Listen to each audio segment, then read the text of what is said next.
Ang pagbabalik ng ermitanyo. Sana walang mag-skip ng ads. Maraming salamat. At simulan na natin ang kwento. Isa lang ang kailangan ko sa inyo mga aswang kayo. Kundi ituro ang may sala sa mga namatay na sabungero sa kabilang baryo.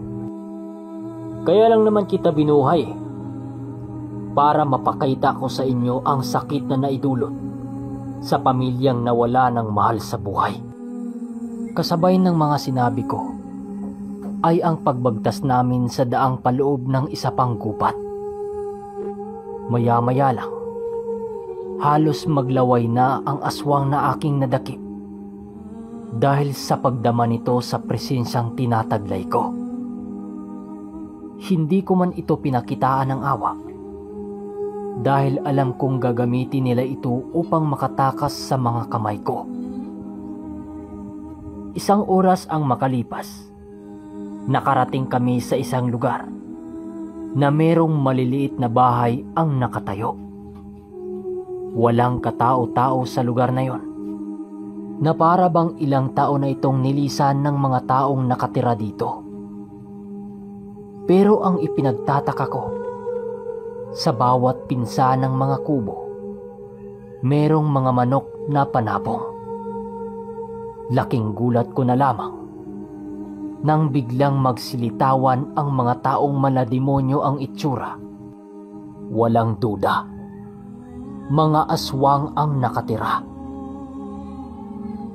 Napakarami nito na halos hindi ko mabilang, gawa ng para itong mga bubuyog kong magkumpulan.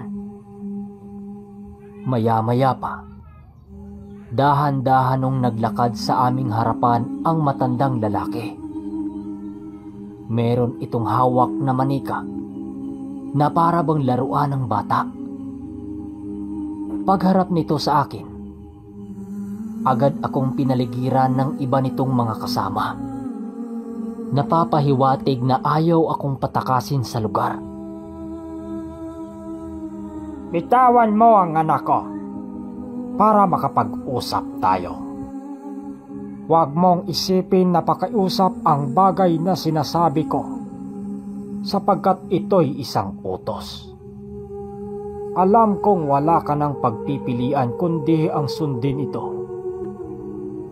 Pagmamataas nito sa akin. Nang akin itong marinig, agad kong dinukot sa bulsa ko ang dala kong patalim at walang habas kong sinaksak ang aswang na aking bihag. Kisap mata lang din ang pagitan nang bumulagta ang aswang sa lupa dahil sa aking ginawa. Pagbagsak ng aswang sa lupa, bumulwak din naman ang maitim nitong dugo. Huwag niyo kong sindakin. Hindi ako ang taong madaling masindak ng mga demonyo. Kung inaakala niyong pabor sa inyo ang sitwasyon na ito, sinasabi ko sa inyo ngayon, nagkakamali kayo. Dahil sa aking mga sinabi, ay nag-iyakan ang mga aswang dahil sa pagkamatay ng isa sa kanilang kapatid. Maya-maya lang, ay nagsisititigan ito sa akin at bakas sa kanilang mukha ang puot at galit. Nang masipat ko ang paghanda ng mga ito, pinili kong tumayo ng kaswal sa aking kinatatayuan. Pero kahit napakarami ng aking kalaban, kahit ni kunting takot, ay wala akong nararamdaman. Nang makita ko ang pagbabagong anyo ng mga ito, agad naman akong nag-ihip ng mga dasal sa hangin. Habang dahan-dahan kong hinawakan ang mutya ng durian, ay ang pagsisiyukuan ng mga puno sa lugar na yon. Agad lumusob sa akin ang mga aswang para patayin ako. Segundo lang din ang lumipas nang magawa akong malapitan ng mga aswang at walang habas akong ikinalmot at kinagat sa buong katawan. Matapos ang mga pangyayari, bigla namang nagsitawanan ang mga ito dahil sa inaakalang patay na ako. Pero sa muling pagsilay nila sa aking kinaroroonan, napatigil sila nang makita nilang wala akong ni isang galos sa aking katawan.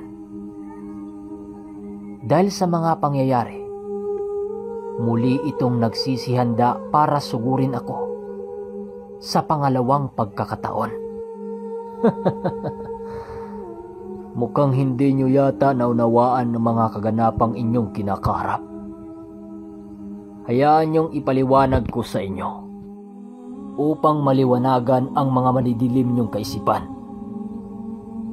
Dahil sa aking mga sinabi, napalingon sila sa mga anino ng punong aking tinawag. Maya-maya lang, bigla namang nagkalat ang mga aninong nilalang sa buong paligid. Kaya kaagad nila itong iniwasan. Paglipad nito sa kanilang harapan, bigla namang naparalisa ang kanilang mga katawan. Nang maghanay sila sa mga aninong nagkalat sa lupa, wala na silang nagawa. Dahil sa mga kaganapan, animoy na pag-isip-isip ng mga ito na mahirap palang takasan ang ganitong uri ng abilidad. Pagbagsak nila sa lupa, tanging mga mukha na lamang nila ang kanilang naipagalaw na naaayon sa aking kagustuhan. Pagharap ko sa isang pinuno ng mga ito, marahan naman akong nagwika dito ng, "Sino ang pumatay sa 4 na sabungero sa sapa? Huwag ka nang magmaang-maangan. Alam ko na alam mo ang mga pinagsisilbihan ninyong lahi. Sige, bigyan kita ng pagkakataon para makasagot. Magsalita ka na." Maya-maya lang, bigla itong tumitig sa akin habang dahan-dahang itinuro ng kanyang nguso ang mga nilalang na aking hinahanap. Pagsilay ko sa mga aswang na itinuro nito, kaagad kong binunot sa katawan ng aswang ang aking kutsilyo. Matapos ko itong bunutin, ay ang paglapat ko sa mga salarin upang patawa ng parusa na nababagay sa kanila. Bago ko itinarak noon ang aking patalim, inihipan ko ito ng isang napakalakas na dasal na sumusunog ng mga kaluluwang buhay. Matapos kong gawin ang mga bagay na yon, agad kong itinarak ang kutsilyo ng walang pagdadalawang isip sa nilalang. Ayan, maraming saksak na yan sa katawan mo. Kabayaran sa 4 na lalaking biktima ninyo. Mga gabay ng punong anino, kunin nyo ang mga bangkay na nagkalat sa lupa. At ikaw, pinuno, ngayon, ano ang pakiramdam ng mawala ng mahal sa buhay? Hindi ba masakit? Naway maramdaman mo ang nararamdaman ng batang pinatayan nyo ng ama. Nagsisisigaw naman ang nilalang, gawa ng may humihila sa kanya pababa sa mismong kinalagpakan niya. Grabe, no? Ganito pala makipag-isa ang mga katawan ng aswang sa punong nananahan sa lugar na ito. Wika ko sa mga ito habang unti-unting nawawala. Upang mabura sa lupa ang mga pag-iral ng mga ito, pinakawalan ko ang mga manok sa mga pinsa ng kubo na ginagamit pa ng mga aswang noon, pang-aakit ng mga magsasabong. Giniba ko rin at sinunog ang lahat ng bahay na nakatayo sa lugar na yon. Inalayan ko rin ng dasal ang lupa upang hindi ito malaso ng dugo ng masama. Bago sumapit noon ang 12:00 ng gabi, nagawa ko ng maisakatuparan ang paglilinis sa lugar. Kagad akong bumalik sa bahay ng lalaki para hindi ito mag-alala sa aking pagkawala. Da, saan ho kayo nagpunta? Kanina pa namin kayo hinahanap eh. Wika ng lalaki. Manong, natugis ko na ang mga aswang na pumatay sa 4 na lalaking sabungero. Balak pa nun kagabi na kayo ang isunod. Buti na lang, nasamahan ko kayo sa inyo. Oo nga pala, kailangan ko nang umuwi sa amin. Naghihintay pa kasi sa akin ang inay ko eh. Wika ko sa lalaki. Salamat talaga to. Pero aalis ka ba talaga sa ganitong oras? Ito pala ang regalo ko sa iyo. 2 inahin at isang tandang. Galing sa mga dayuhang Amerikano ang lahi ng mga yan. Sana maparami mo. At salamat muli sa kabaitan mo sa amin, iyo. Kung hindi dahil sa iyo, wala na kami ngayon. Wika nito sa akin na lubos ko namang pinagsasalamatan. Habang binagtas ko ang daan pabalik sa baryo, kahit tahimik ang lugar na yon, puno naman ng kagalakan ang aking puso dahil sa dala kong mga manok. Noon pa man, pangarap ko na ang magkaroon ng mga manok galing sa mga dayong Amerikano. Pagdating ko sa aming bahay, nadatnan kong natutulog ang aking lula sa may balkonahe ng bahay namin. Alam kong nakatulog ito doon sa kakahintay sa akin. Ninais ko nang umupo sa tabi nito habang iniisip ang mga naganap ng gabing yon. Hindi naglaon, nakatulog na rin ako sa tabi nito. Nagulat na lang ako nang isang umaga nagisingin ako ni Lola. Krish! Kagabi ka pa palang dumating, hindi mo man lang ako ginising. Pasensya na po, Nay. Ginabi na po akong umuwi dito kagabi. May ginawa lang po akong mahalagang bagay. Ganun ba? Magkape ka na muna. Pakainin mo na yung mga manok mo sa bakuran. Tanghali na. Siya nga pala. Nilagay ko na sa kulungan yung 2 mong mga manok. 3 pala. Doon ba yan galing sa pinuntahan mo kagabi? Opo, Nay. Binigayan sa akin ng pamilyang tinulungan ko kagabi. Sagot ko naman. Matapos ang usapan, hindi na nagtanong si Lola. Dahil alam nito ang responsibilidad na nakaatang sa aking mga balikat. Pinili kong pinuntahan yung mga manok kong nakakulong. Dala-dala ang silya at kape. Pagtitig ko sa mga ito, napangiti ako dahil ito na yung mga manok kong pangarap. Tinitigan ko isa-isa ang mga balahibo nito, maging ang katawan. Talagang kakaiba sa mga mestizo.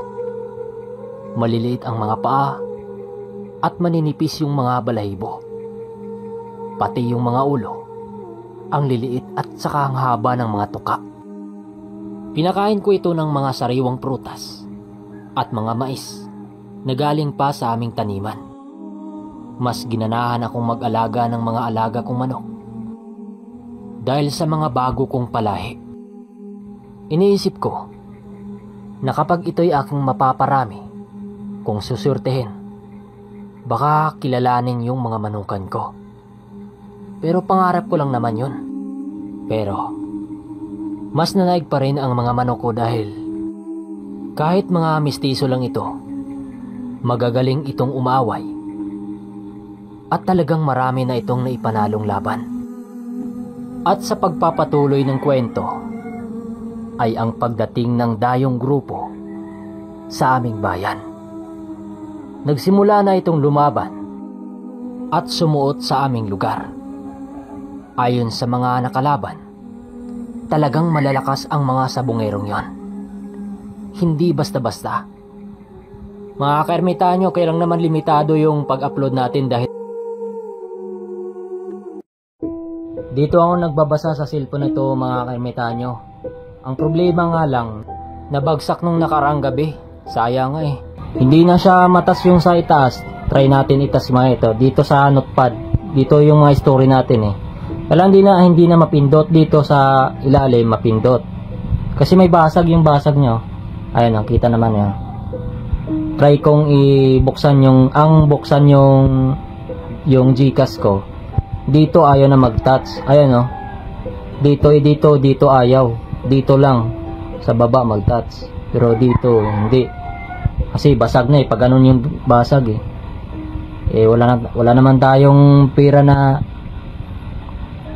magpagawa ka agad tapos order pa tayo ng gamit. Yung cellphone ko na to mga kaermitanyo, matagal na kaming pinagsamahan ito. Ayun wasak na nga yung likod eh. Ayun yung camera na bakbak na. Pasensyahan talaga mga kaermitanyo, pasensya na talaga hindi ko makapagbigay ng shoutout ngayon. At sikapin kong makontinue pa rin yung kwento natin kasi ang ganda. Makikiharam na lang ako ng cellphone dun sa kapatid ko, kaya lang malayo-layo, pero isin natin yun mga kaermitanyo. Ayun sayang. Hindi naman kasi kalakihan yung sahod natin sa YouTube. Sakto-sakto lang pang bigas natin sa isang buwan. Ayun ayaw matats. Nagagamit pa naman sana to mga kaermitanyo kasi dito lang naman si Babaw hindi na-touch. Ang problema nga lang, yung lahat ng apps ko nalagyan ko ng pattern. Itong notepad nalagyan ko ng pattern, hindi mapindot dito. Dito sa baba mapindot yung ibang apps. Pag pumunta naman ako sa settings para tanggalin yung pattern, hindi ko rin mapindot kasi dito banda yung sa settings niya na i-unlock yung lahat ng apps eh. So yun lang mga kaermitanyo, sana naintindihan nyo.